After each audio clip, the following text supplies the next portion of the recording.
Good morning, everybody. Welcome to another great webinar hosted by Stephanie Kilt. Stephanie is CEO of Mammoth SEO and one of our sponsors at the upcoming second annual Forge and Now Summit. Stephanie is in Montana today.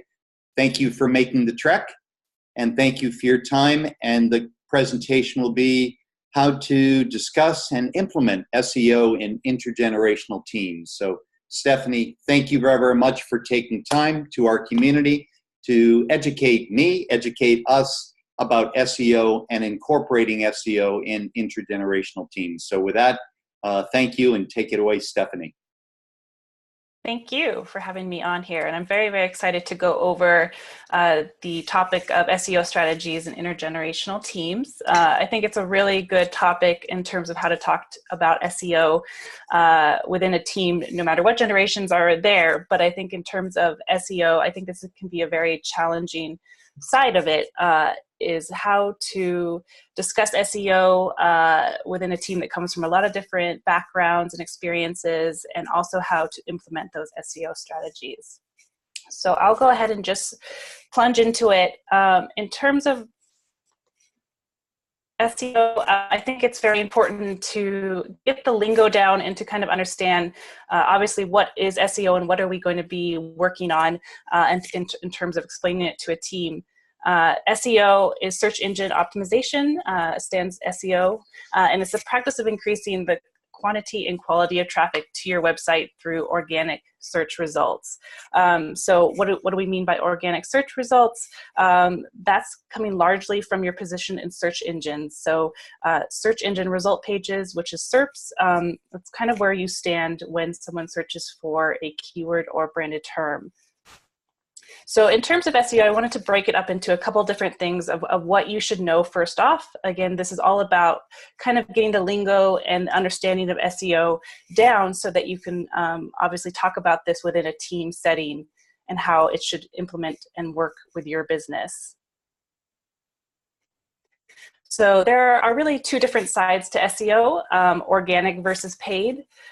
We're going to concentrate on the organic side of SEO, and that is basically the unpaid natural rankings that are determined by the search engine algorithms.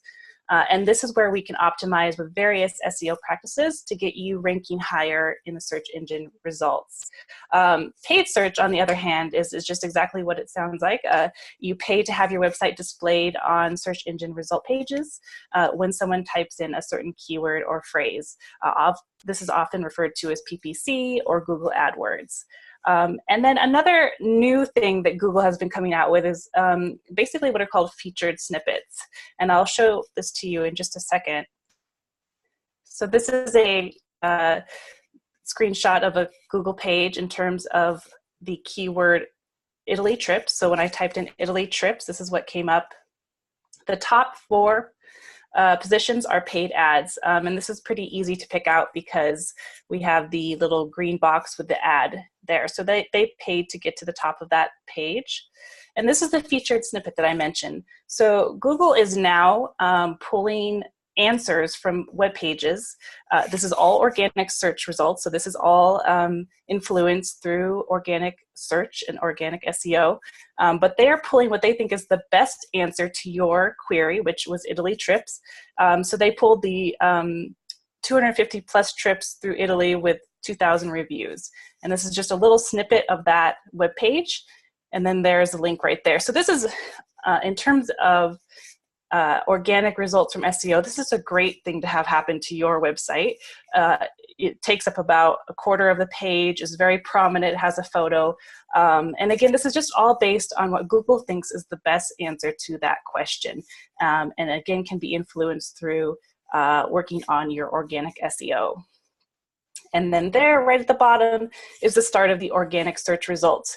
So again, this differs based off of the search query. Sometimes they have feature snippets, sometimes they don't. Sometimes they don't have as many ads.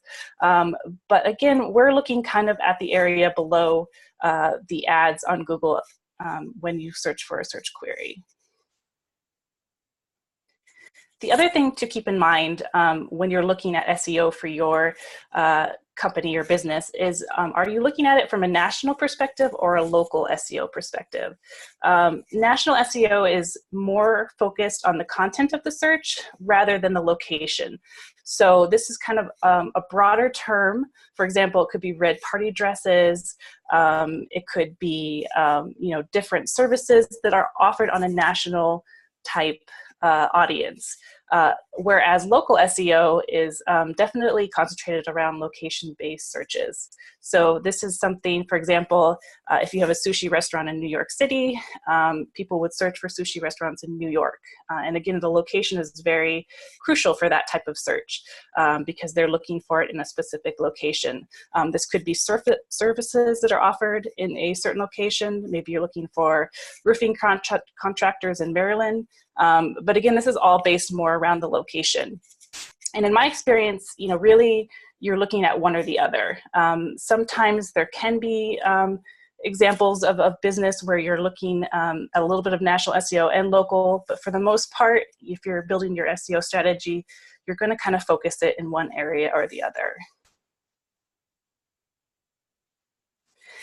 And then there's two different sides to SEO. And again, this is something that's thrown around a lot whenever you go to an SEO expert or talk with an SEO person, is your on-page SEO versus your off-page SEO. So this is also referred as on-site and off-site SEO. But on-page SEO is really the act of optimizing any elements on your website in order to rank higher. So this includes, again, just how it sounds, any on-page elements like content. It could also be the HTML code, any of the titles on the page, the photos, the video. So really anything based off of things that you might change on your website is kind of in the realm of on-page SEO. And this is often the best place to start, in my experience, is on-page SEO, is making sure that your website is fully optimized before you move into the second part of SEO, which is off-page SEO. So this refers to anything that's in terms of SEO that you do outside of your website, so to impact rankings. So this is things like link building. If you're looking for high authority links off of your website that are going to point back to it, guest blogging, social media signals in terms of social media marketing. So anything along those lines that, again, are not directly put on your website or changed on your website, but are off the website, and again, still influence SEO. And then the big question too that I think comes up for a lot of people working on SEO for their website or for their business is, what about all of these Google algorithm updates? The truth of the matter is that Google does change their algorithm a lot, an average of 500 to 600 times a year. But most of those changes are minor, and they're nothing to freak out about or to really worry about. And every once in a while, Google does roll out a major algorithm update. So these are usually those terms that you hear, say Google Panda or Google Penguin. And those are usually ones that you do want to look at and to really think about for your website. So some of these recently have dealt with mobile first indexing, where again, Google is looking at the mobile version of your website first. A lot of these also had to do with content and the quality of content that you're putting on your website. So in terms of what to really worry about and what to really not worry about as much is, I think, the difference between the minor and the major changes that Google is putting out. And to also kind of take a step back and realize that if you're kind of building the blocks of SEO and doing the best practices, that those should put you in line with the Google algorithm updates before they even happen. So again, just making sure that you're doing the building blocks, doing the best practices, and again, just kind of keeping an eye on any of the bigger Google algorithm updates that come out. And when I stress SEO, especially organic SEO, there might be some questions about, why is SEO important, especially if you can do paid advertising, where again, the traffic is going to come in usually right away. Organic SEO usually takes more time, takes a little bit to build. So why worry about it? Well, I think that the basis of SEO is that it's not only about ranking on the search engines. Obviously, that's a big part because you want to come up on page 1 of the search engine results. But the good SEO practices actually improve the user experience and usability of your website.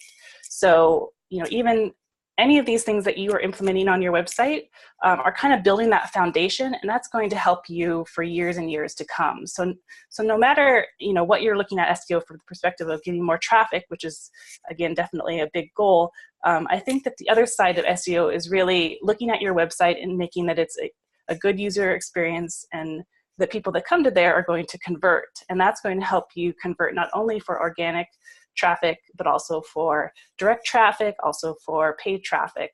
So I think it's extremely important to kind of keep that in mind when you're discussing SEO within a team and looking at how it's going to help your business. Just some quick stats. On SEO, 93% of all online experiences begin with a search engine. I talk a lot about Google for SEO because it's obviously the big one, but that doesn't leave out the importance of other search engines like Bing.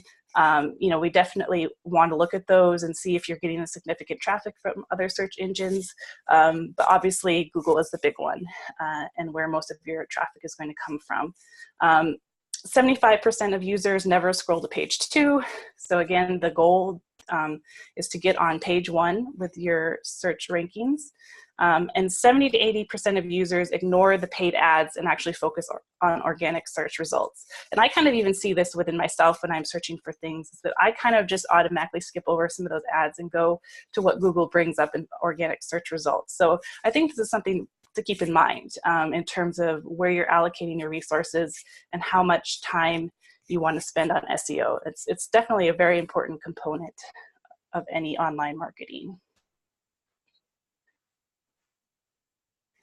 So with SEO comes the tools, and tools are kind of a good way to kind of get your foot into the water with SEO and kind of get started on how you're going to not only work on SEO, but kind of track the results that you get from SEO. So starting out, I cannot press enough or say it's important enough that Google Analytics is set up on your website. It is such a valuable tool to have. It tracks statistics on so many things. It's obviously a very, very complex tool, but it tracks the statistics on the quantity and quality of traffic. And this is exactly what you're looking to increase with SEO. So, this is going to help you track as you start from day 1 on your website, how much traffic you're getting, where it's coming from, and if it's the type of audience that you're looking for. So definitely from day 1, Google Analytics should be on your website. And if you want to take it one step farther, which is I think a very good thing to do, is to have things like goals and e-commerce tracking set up. Because this allows you to track really important events on your web pages, such as the revenue generated. Again, you can segment that into where that's coming from. Is that coming from social media? Is that coming from your organic SEO? Or things like visitors filling out a contact form or spending a certain amount of time on a product page. So again, Google Analytics is such a great tool to have. It's free and just really should be the #1 thing that you should put on your website. Some tools for keyword research. If you're starting your SEO, you want to obviously start with the keywords that you're going to be working on. Google Keyword Planner is a free keyword research tool.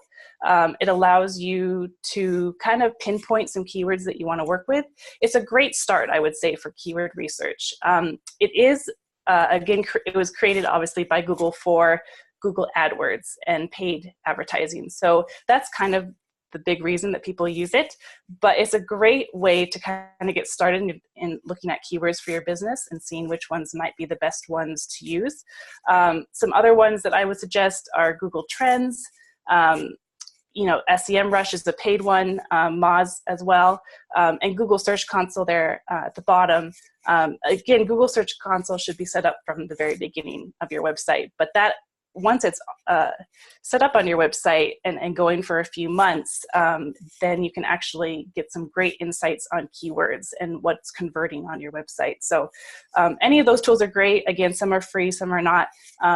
But Google Keyword Planner is a great place to start in terms of looking at the right keywords to rank for. And then once you're kind of, have your set keywords that you're working on, and optimizing for, it's really important, obviously, to kind of have a keyword ranking tool in order to see how those keywords are doing. I would say that the majority of keyword ranking tools are usually paid subscriptions, and they can be on the more expensive end in terms of having them set up and going. But it's very important, again, to have kind of these benchmarks that you are working on and kind of seeing if a keyword that you started out with was on position 50 and it has increased to page 30, well, then that's a really good keyword to keep working on, because you are kind of moving up the pages. Now you're kind of close to page 2 or on page 2, and you really want to move that up to page 1.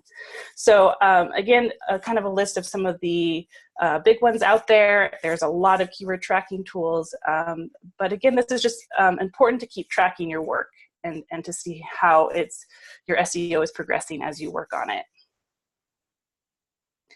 And then another fun thing to do in terms of looking at your website and seeing how well it's optimized in terms of odd page SEO is to use a website grader. And the one that I found that I think is really easy to use is actually, it is made by HubSpot, but it's a free tool, websitegrader.com. And you simply put in your URL, and it goes over kind of 4 different factors: performance, mobile, SEO, and security. And it kind of gives you a grade on all of those. So this website was graded as great. It has 97 score. But it's great as you go down the page of this website. It kind of gives you, again, a more detailed analysis of each of those areas and your score for that based on it. So this is another good place to kind of start and to see, okay, what needs to be improved on my website, whether or not, you're going to have someone help you on SEO or work on your SEO. This, again, gives you kind of like that blueprint of like, okay, this is, the mobile side of my website needs to be improved, so I'm going to discuss this, or the security side of my website needs to be discussed. So again, all important factors for optimizing your SEO.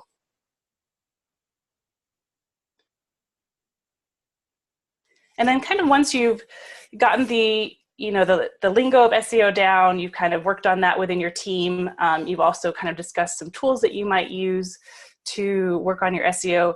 Then it's kind of time to start building your SEO strategy.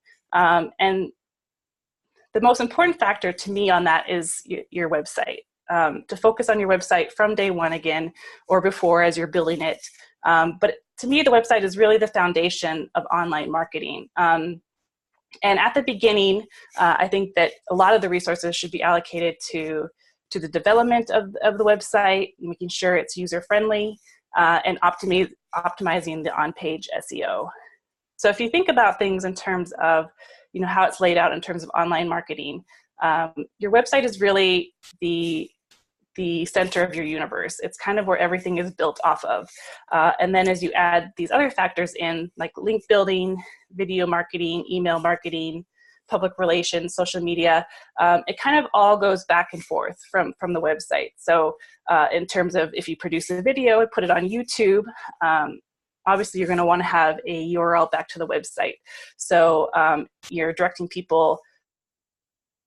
You might have the video on your website, or you might have a link to your YouTube channel, so that's taking people off of the website. But again, there's just this channel of energy and online marketing back and forth from all of these different channels. And I think it's good to remember that, again, your website is in the center, important key to your online marketing. So as you're developing your strategy, and you obviously have your website kind of in mind as kind of the basis of your work, then you're going to look at your keywords. And you were doing when you had the tools in place for the Google Keyword Planner, you're going to start doing some research on keywords. And there is this balance between what are called long tail and short tail keywords. So short tail keywords are short, as in the name. And the key parts of them is they are usually the ones with the higher average monthly searches, but that also means that they are also highly competitive. So in the example here, tomato plant has 12,000 average monthly searches. If you add a few more words to it, when to plant tomatoes, you get that to 3,600 monthly searches. And then tomato plants for sale is 1,000. And then at the very end, you have why are my tomato plants turning yellow, which is 390 monthly searches. So the why are my tomato plants turning yellow is what we would say is a long tail keyword. And long tail keywords have less monthly searches, but the nice part about them is they are less competitive, because obviously there's not as many search results coming up for that longer keyword, and the conversion rate can be a lot higher. So this is kind of about finding where your niche is and finding some long tail keywords that obviously fit exactly with your niche, because in the end, that's kind of going to help you get a more targeted audience coming to your website. If you're having people that are searched just for tomato plant, it could be a lot of different things that they're searching for. Maybe they're searching for information about tomato plants, maybe they want to buy it, but there's just a lot of different things in terms of that broad keyword that we don't know yet, and means that it's a less targeted audience. So when you develop a keyword strategy, you want to have a combination of short and long tail keywords, because they're both equally important in terms of what they can bring to the business. But long tail keywords could be a lot more successful for you because, again, they are less competitive and have a higher conversion rate. So the key is really to just find a balance between the two and to kind of hone in on what your niche is and what long tail keywords go along with that. And then moving from there to a content and link strategy, content SEO is really referring to creating content that helps your web pages rank in the search engines. As Google has come out with more and more algorithms on content, it has become clear to all of us in the SEO field that content, especially high quality content, is becoming much, much more important for your website. So this includes really anything from the writing on your web pages to the blogs to the structuring of content. It also includes things like embedded videos, photos, infographics. So really this is a very, very big part of SEO. And it, again, as Google has hinted in terms of their algorithm updates and everything coming out from their side, content is very, very important. So this is something that once you have your keyword strategy, you can start to figure out what areas you need to work on and produce content about. So again, writing content, infographics, videos, blogs, again, not looking at it just in the little box of writing a long piece form of article. Like I said, it can also be a multimedia piece. And then from there, marketing it. So, pushing it to other venues. Hopefully someone links to that content, brings them back to the website, doing things like social media marketing to promote it, and building relationships with other similar niches in order to promote your content. So there's a lot of different areas within this. And again, it's all based off of link strategy, which is building high quality links to your website, which is again a big indicator for Google and other search engines of your SEO, how to rank you higher. If you're getting a lot of links from other high quality, high authority sites, then a search engine is going to look at that and say, this is obviously a website that should be ranked higher than one that's not receiving as many links.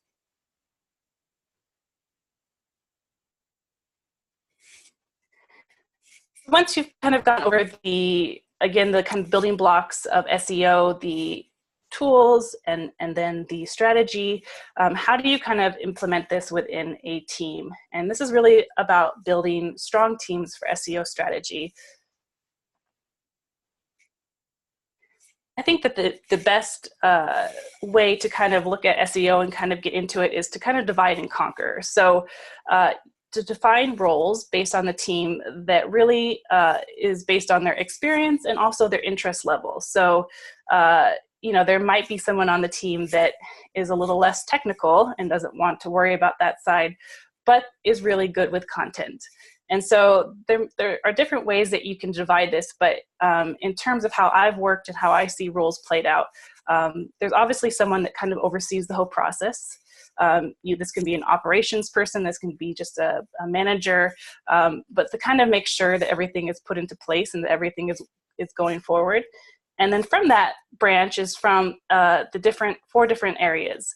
So there's technical SEO, and again, that's working with HTML and other website components to get it optimized. This is often the webmaster of the website. You can, tell them I need to change this metadata on the website, and you send it to the webmaster. So this is someone that really deals with the technical side of implementing some of those, especially the on-page SEO components. Then you have a content manager who, again, going back to the area where we talked about content SEO, this is someone that's really enthusiastic and excited about producing content for the website. Again, this can be blogs or videos, infographics, anything along those lines. They would be really in charge of and working on. And then you have a PR link builder. So this one is a person that's really good in relationship building, really good about thinking, kind of outside the box in terms of who could we promote this content to, who wants to pick it up, who would be really good to partner with. And then you also have the SEO analyst. So this is the person that will really analyze the progress that you're making with SEO. They might be looking at the keyword rankings from month to month, the Google Analytics, Google Search Console to kind of see the statistics coming from the website. And then they may also be producing a report that you present to the team that is just concentrated on organic SEO and the progress that you have made. So if you divide it like this, I think it's a much simpler way of kind of working on all these different components of SEO and making sure that, again, the people that have the experience or have the desire to work on something are working on that side of things and kind of putting their best into it, while their weaker areas are maybe put on someone else that has that experience. And then making a plan. So with any SEO strategy or any online marketing plan in general is kind of breaking up in steps what you want to do and kind of the strategy that you want to put in place. So kind of like an easy beginner SEO strategy is, to first make a list of topics that are related to your business. And then from there, kind of work and narrow down your keywords. So making a list of long tail keywords. There could be some short tail keywords in there as well. But again, just kind of getting the general idea of what your business is about and what keywords you want to be ranking for. And then you might build web pages for each of those topics. And then from there, use on-page SEO to optimize for those pages, making sure that they're ranking well. And then set up the blog and blog every week to develop page authority. And so you're producing content on the web pages, you're producing content on the blogs, and then you might also create a link building plan. So once you have this content built up, you will then again look at how we can obtain links from other web pages, that might be interested in our content. And while this is all going, you're obviously staying current on SEO news, and you're also measuring and tracking your SEO success. So I think dividing it up into these little steps, and from here, they could obviously even be smaller steps of, setting up the blog, but also setting up a content calendar that shows, you're going to write a blog about this, every Monday. And again, from there, assigning it to the different members of the team that will be working on that.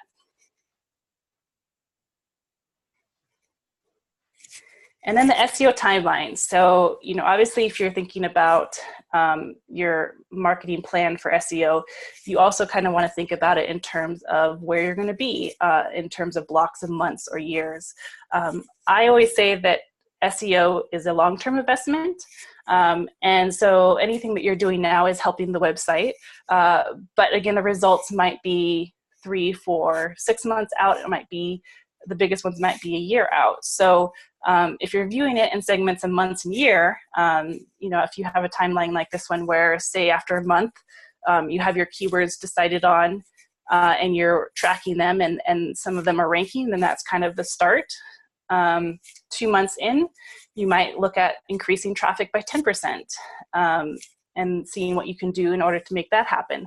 Then 6 months out, you might be really gearing to have 3 keywords on page 1. So these are your top keywords that you want to rank for, whether they're short tail or long tail, but you really want to get those on page 1, and that's of course going to help increase your traffic.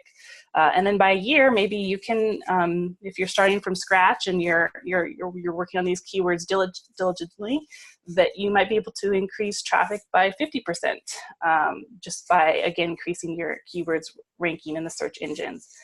And then maybe 2 years out, you're going to have 15 keywords in the top 3 positions. So that's kind of really the end goal, and the ultimate goal is to not only get your keywords on page 1, but to have them ranking in the top 3 positions. So I think, again, kind of breaking it out and trying to figure out what goals you want to have, but on a realistic scale. Because again, like I was mentioning, if you're having a brand new website, it's going to take time to build up some of those keywords, since you have not been ranking for them before, and you have a low page authority, low domain authority, but even if you are a website that has been going for a while, again, kind of breaking it up in these segments, and then kind of deciding what is the most important keywords that we're going to work on, and what are we going to do to increase traffic in these time blocks. So that's kind of the layout that I had for, working on SEO strategies in teams, especially teams where people come from different backgrounds. I think that, again, all of these things are equally important as you look into it. And I think that the SEO in the long run can be very overwhelming in terms of how to break it up and work on it. And that's kind of where experts kind of come in to help you, figure out what you really need to work on and what you don't. And I think, again, just having some of these tools for you to look at, the website grader or the Google Keyword Planner, is, again, things that anybody can kind of look at themselves and then decide, what areas they really need help on, and what areas, they think that they are going to work on themselves, or kind of have someone else step in and help them with. So, Jim, I think that's awesome. Stephanie, fantastic question. One of the questions that came to me is, for your prospective customers, where's that balance between things that a solopreneur can do on his or her own versus areas that perhaps, no question, they need the expertise of somebody like you? Any thoughts about that? Yes. So I really feel like in terms of bringing someone in, especially of a very, very small business, is that SEO is a great area where you partnership with a marketing company or firm, and still have roles that you're working on within your company that of course helps bring down the cost a little bit of what you're paying a marketing agency, but at the same time really helps you out if you're, of course, obviously running a business and being an entrepreneur and having a lot of things to work on. So for example, if you were working with an SEO agency, they might be able to help you figure out what content you need to produce. So they would help figure out the keywords that you want to rank for, and the kind of the long tail keywords that you want to work on for content. And then they would throw it to you to say, can you write up 400 to 500 words of content on this? And then when we get it back, we're going to optimize it for you and help put it on the website the way that it should be placed. Making sure, again, that all those on-page SEO components are optimized and working to the best of the ability of the website. So that's kind of where I feel like the partnership could come in, is, again, there's some of these areas where you would be working on part of it in terms of the content SEO, but the SEO agency would be helping you optimize that content and making sure that you're on the right track. Another area is, of course, just kind of the reports and getting a good SEO report together. since agencies work with their tools every day and they have them set up, this is another area that is kind of just streamlined in terms of, you receive a report at the first of each month that shows your position, keyword positions, and your traffic and everything that you really want to see in one place. And that, again, might be something that handing it off to someone else would be a lot easier. Got it. Excellent. You mentioned link building. I've heard a lot about that. I'm sure some of our members listening have some questions. Elaborate a little bit, maybe like the top 3 things to do to begin a link building campaign. Yeah, so, and again, this is really divided into if you're kind of working on a national campaign. Let's say local. Oh, sorry. Local campaign. Okay. So for a local campaign, there's quite a bit that you can do in link building on your own. The first, building citations. So these are online business directories that are in your niche. They're things like Yelp, a lot of those that, again, are just kind of a synopsis of your business and a link. And it's a really easy thing that you can do. Again, most of these are free, or you can find a free version. Maybe they have a paid version, but the free version usually works fine. And this is just, you can find these just easily by, either looking at your keywords, typing them into Google and seeing what business directories come up, or maybe you're Googling a competitor and kind of see what they come up on, and making a list of that. There's also great resources online for citations and business directories. You can easily Google that and find a list of them that might be relevant to your business. But there's definitely the big ones, like I mentioned with Yelp, that you want to be on right away. And then there's, again, the smaller ones that might be more relevant to your niche. So that's basically where I would start. And second area, I would say, this is maybe not as close to link building, but it's definitely a very, very key part of local SEO is your Google My Business listing. So this is, of course, when someone types in restaurants in New York, the Google Maps will come up and will show the top businesses. So optimizing your Google My Business listing is extremely important. And that is actually a whole other ranking factor that can be separate from the organic search results below that. So working on that, making sure that you have all your updated content on that, all of the descriptions about the business, and also making sure that you have good reviews on there. So that is extremely important.